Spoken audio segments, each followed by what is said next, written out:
तो दोस्तों आज हम UP triple S C PET 2022 के लिए 55 इंपॉर्टेंट प्रश्नों के बारे में बात करेंगे और ये मोस्ट इंपॉर्टेंट सिलेक्टेड प्रश्न है जो बार बार रिपीट होने वाला प्रश्न है, इसलिए वीडियो में अंत तक बने रहे। तो चलो वीडियो को शुरू करते हैं। तो आपका पहला सवाल है कि प्रसिद्ध बौद्ध ग्रंथ मिलिंद पन्हों में बौद्ध भिक्षु नागसेन का किस शासक से संवाद का वर्णन है। तो यह वर्णन है मिलिंद के साथ हुए संवाद का वर्णन है। ठीक है, किस ग्रंथ में, तो आपको याद रखना है वह ग्रंथ है बौद्ध ग्रंथ मिलिंद पन्हों में। ठीक है, बौद्ध ग्रंथ मिलिंद पन्हों में बौद्ध भिक्षु नागसेन के साथ मिलिंद के संवाद का वर्णन है। अगला सवाल है कि शुंग वंश का संस्थापक कौन था जिसने मौर्य शासक वृहदत्त की हत्या की थी। तो वह शासक था पुष्यमित्र। ठीक है, पुष्यमित्र शुंग वह शासक था जिसने मौर्य शासक वृहदत्त की हत्या की थी। किसने की थी? पुष्यमित्र शुंग ने की थी। अगला सवाल है कि पश्चिमोत्तर भारत में इंडो यूनानी सत्ता की स्थापना की थी। तो किसने की थी? डेमेस्ट्रियस द्वितीय ने। ठीक है, डेमेस्ट्रियस द्वितीय ने भारत में इंडो यूनानी सत्ता की स्थापना की थी। किसने की थी? डेमेस्ट्रियस द्वितीय ने की थी।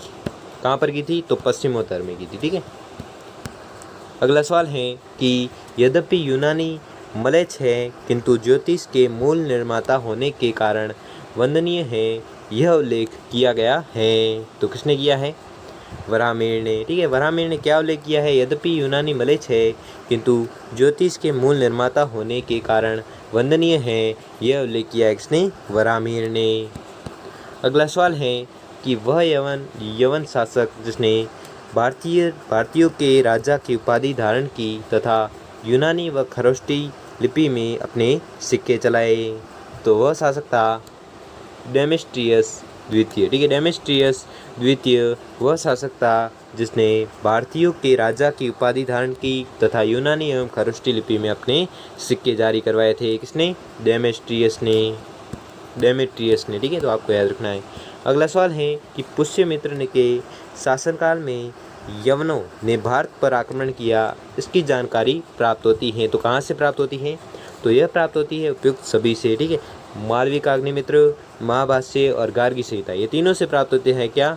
पुष्यमित्र के शासनकाल में यवनों ने भारत पर आक्रमण किया था, यह तीनों से प्राप्त होता है। ठीक है, अगला सवाल है कि शुंग वंश का अंतिम शासक कौन था। तो शुंग वंश का अंतिम शासक था देवभूति। ठीक है, देवभूति है शुंग वंश का अंतिम शासक था। कौन था? देवभूति।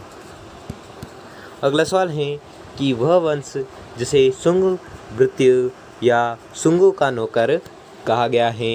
तो यह कहा गया है कण्व वंश को। ठीक है, कण्व वंश वह वंश है जिसे शुंग भृत्य या शुंगों का नौकर कहा गया है। किसे कहा गया है? कण्व वंश को। जूम आउट कर देते हैं इसे, अब भी दिख रहा होगा। ठीक है, तो अगला सवाल है कि सुमेलित कीजिए। तो सुमेलित करना है, तो इसमें देखना है आपका सही जवाब होगा ऑप्शन नंबर 3। ठीक है, तो इसमें पुस्तक है और रचयिता है। ठीक है, पुस्तक और रचयिता के नाम देखने हैं। तो पुस्तक है, पहली है गाथा सप्तशती। तो गाथा सप्तशती की रचना की थी हाल ने। ठीक है, हाल ने किस पुस्तक की रचना की थी? तो गाथा सप्तशती की रचना की थी। और कातंत्र की रचना किसने की? तो कातंत्र पुस्तक की रचना की थी सर्ववर्मन ने। कथा सरित सागर की रचना की थी किसने? और इसकी रचना की थी, कथा सरित सागर की रचना की थी सैमेंद्र ने। और व्रत कथा मंजरी की रचना की थी किसने? सोमदेव ने। ठीक है, तो इसलिए आपका सही जवाब होगा ऑप्शन नंबर 3। तो वापस एक बार देख लो कि गाथा सप्तशती की रचना की थी किसने? तो गाथा सप्तशती की रचना की थी हाल ने। कातंत्र की रचना की थी किसने? सर्ववर्मन ने। कथा सरित सागर की रचना किसने की थी? तो यह की थी सैमेंद्र ने। और व्रत कथा मंजरी की रचना की थी सोमदेव ने। ठीक है, तो आपको याद रखना है। इसको वापस जूम कर देते हैं। अगला सवाल है कि किस सातवाहन शासक ने अश्वमेध यज्ञ के पश्चात अपनी पत्नी के नाम पर अश्व अंकित रजत मुद्राओं का प्रचलन किया था। तो वह शासक था सातकर्णी प्रथम। ठीक है, सातकर्णी प्रथम वह सातवाहन शासक था जिसने अश्वमेध यज्ञ के पश्चात अपनी पत्नी के नाम पर अश्व अंकित रजत मुद्राओं का प्रचलन किया था। किसने? सातकर्णी प्रथम ने। अगला सवाल है कि वह शासक जिसे चीनी ग्रंथों में भारत विजेता कहा गया है। तो वह शासक है विम कडफिसेस। ठीक है, विम कडफिसेस वह शासक है जिसे चीनी ग्रंथों में भारत विजेता कहा गया है। अगला सवाल है कि प्रथम संगम के अध्यक्ष थे। तो कौन थे? वह थे अगस्त्य ऋषि। ठीक है, अगस्त्य ऋषि या अगस्त्य ऋषि वह ऋषि थे जो प्रथम संगम के अध्यक्ष थे। ठीक है, प्रथम संगम के अध्यक्ष कौन थे? अगस्त्य ऋषि। अगला सवाल है कि निम्न में से कौन सुमिलित नहीं है?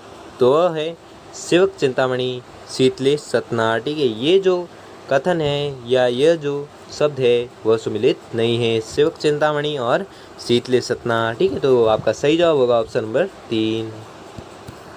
अगला सवाल है कि संगम काल में चैर वंश के किस शासक ने पत्नीपंथ या पत्तिनी संप्रदाय की स्थापना की थी? तो यह की थी सेनगुप्त वन ने। ठीक है, सेनगुप्त वन ने पत्नीपंथ या पत्तिनी संप्रदाय की स्थापना की थी। किस शासक ने की थी? तो सेनगुप्त वन ने की थी। अगला सवाल है कि संगम या परिषद का आयोजन किस राज्य के संरक्षण में हुआ? तो यह हुआ था पांड्य राज्य में। ठीक है, पांड्य राज्य में के संरक्षण में हुआ था। किसका आयोजन हुआ था? तो संगम का आयोजन हुआ था या परिषद का आयोजन हुआ था। किस राज्य में हुआ था? पांड्य राज्य में। अगला सवाल है कि संगमकालीन कवियों द्वारा उल्लिखित अंतिम चैर शासक था। तो कौन था? सैये। ठीक है, सैये है जो संगमकालीन कवियों द्वारा उल्लिखित अंतिम चैर शासक थे। कौन थे? सैये। अगला सवाल है कि सागर पूजा या समुद्र पूजा का प्रचलन किस शासक ने आरंभ करवाया था? तो यह करवाया था पांड्य शासक नेडियान ने। ठीक है, पांड्य शासक नेडियान ने सागर पूजा या समुद्र पूजा का प्रचलन किया था। किसने किया था? पांड्य शासक नेडियान ने किया था। अगला सवाल है कि किस चैर शासक को हाथी की आंख वाला कहा गया है? तो यह कहा गया है सैये को। ठीक है, सैये वह चोर या चैर शासक है जिसे हाथी की आंख वाला कहा गया है। ठीक है, अगला सवाल है कि शिल्पदिकारम। ठीक है, शिल्पदिकारम है तो शिल्पदिकारम क्या है? तो शिल्पदिकारम एक प्रकार का महाकाव्य है। ठीक है, क्या है? शिल्पदिकारम क्या है? एक प्रकार का महाकाव्य है। अगला सवाल है कि तमिल की बाइबिल कहलाती है। तो क्या कहलाती है? तिरुकुराल। ठीक है, तिरुकुराल है जो तमिल की बाइबिल कहलाती है। क्या कहलाती है? तिरुकुराल। अगला सवाल है कि अशोक के किस शिलालेख में संगम राज्यों की चर्चा है? तो वह शिलालेख है द्वितीय शिलालेख में। ठीक है, अशोक के द्वितीय शिलालेख में संगम राज्यों की चर्चा है। किस शिलालेख में? द्वितीय शिलालेख में। अगला सवाल है कि मदुरा या मदुराई नगर किन शासकों की राजधानी थी? तो यह थी पांड्य। ठीक है, पांड्य शासकों की राजधानी थी क्या? मदुरा या मदुराई। अगला सवाल है कि अशोक के अभिलेखों के बाद निम्नलिखित में से कौन सा गैर तमिल अभिलेख संगम राज्यों की जानकारी देता है? तो यह देता है खारवेल का हाथी गुफा अभिलेख। ठीक है, खारवेल का हाथी गुफा अभिलेख वह अभिलेख है जो गैर तमिल अभिलेख संगम राज्यों की जानकारी देता है। कौन सा अभिलेख देता है? खारवेल का हाथी गुफा अभिलेख देता है। अगला सवाल है कि संगम काल के विराली और पनार कौन थे? तो वह थे लोक गायक एवं नर्तक। ठीक है, लोक गायक एवं नर्तक थे कौन?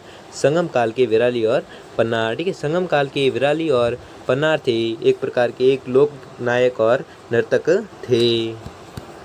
अगला सवाल है कि चौथी शताब्दी ईसा पूर्व का वह कौन सा एक व्याकरणिक जो संभवतः दक्षिण भारतीय था, प्रथम भारतीय है जो पांड्य चोल तथा चेर राज्य को चर्चा करता है? तो वह है काव्यायन। ठीक है, काव्यायन एक व्याकरणिक जो संभवतः दक्षिण भारतीय था, प्रथम भारतीय हैं जो पांड्य चोल तथा चेर राज्य को चर्चा करता है। तो वह कौन सा है? काव्यायन। ठीक है, काव्यायन है।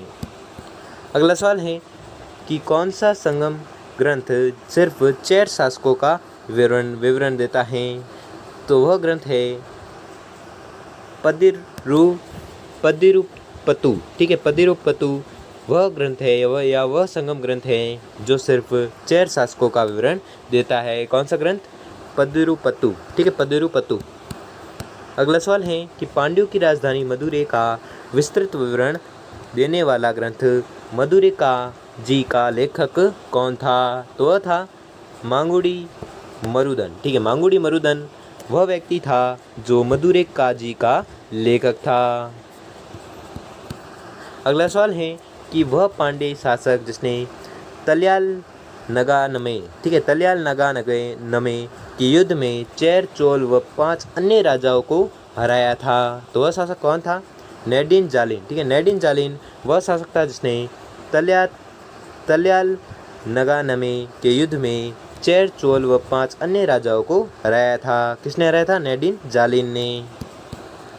अगला सवाल है कि शक वंश का प्रतापी शासक जिसके इतिहास की जानकारी जूनागढ़ अभिलेख से मिलती है वह कौन था? तो वह था रुद्रदामन, ठीक है, रुद्रदामन वह शासक था जो शक वंश का प्रतापी शासक था जिसके इतिहास की जानकारी जूनागढ़ अभिलेख से मिलती है। वह कौन था? रुद्रदामन, ठीक है, तो आपको याद रखना है। अगला सवाल है कि नासिक गुहालेख का संबंध है। तो नासिक गुहालेख का संबंध किससे है? गौतमीपुत्र सातकर्णी से, ठीक है, गौतमीपुत्र सातकर्णी से संबंधित है कौन? नासिक गुहालेख, ठीक है, नासिक गुहालेख है जो गौतमीपुत्र सातकर्णी से संबंधित है। अगला सवाल है कि रुद्रदामन किस वंश का प्रतापी शासक था? तो रुद्रदामन है जो शक वंश का प्रतापी शासक था, ठीक है, शक वंश का प्रतापी शासक कौन था? तो आपको याद रखना है, वह था रुद्रदामन, ठीक है, तो आपको याद रखना है। तो आज का अंतिम सवाल है कि शक शासक रुद्रदामन के शासन की जानकारी हेतु महत्वपूर्ण स्रोत है। तो क्या स्रोत है? जूनागढ़ अभिलेख, ठीक है, जूनागढ़ अभिलेख है जो शक शासक रुद्रदामन के शासन की जानकारी हेतु महत्वपूर्ण स्रोत है। क्या स्रोत है? जूनागढ़ अभिलेख। तो दोस्तों आपको वीडियो कैसा लगा हमें कमेंट बॉक्स में कमेंट करके ज़रूर बताइए। अगर आपके लिए ये वीडियो थोड़ा सा भी हेल्पफुल साबित हुआ हो तो वीडियो को लाइक और चैनल को सब्सक्राइब कर लीजिए। धन्यवाद।